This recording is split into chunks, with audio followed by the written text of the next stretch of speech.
Alright guys, so we're doing this, the control arm on the driver's side of a 2010 Highlander. So you got one bolt here, another bolt here, and another bolt that's behind the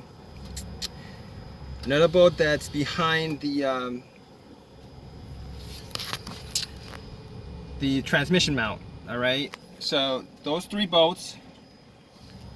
Obviously, you're going to have to take the transmission mount off. As far as I can see on this side, I think it shouldn't be that difficult on this side as far as raising this up. On the other side, I had to take a bracket off, trying to guess which bracket to take off, which connection to the sub mount to take off. But hopefully on this side, all I got to do is just take this bolt off on the bottom, these two, and then jack it up. And I should be able to just pop that out. And there's three more bolts on the underside. 1, 2, and then 3. And I don't think I need to take any of this part off. But I did the other side. I drove it. I hear a clunk. I'm not quite sure where that's coming from.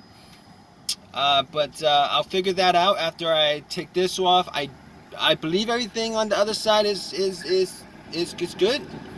And on this side, I actually have it, leveled and flush as far as the position of the rotor is concerned, the spindle, so that I don't have to worry about that issue as far as trying to fight it, as far as putting the spindle onto the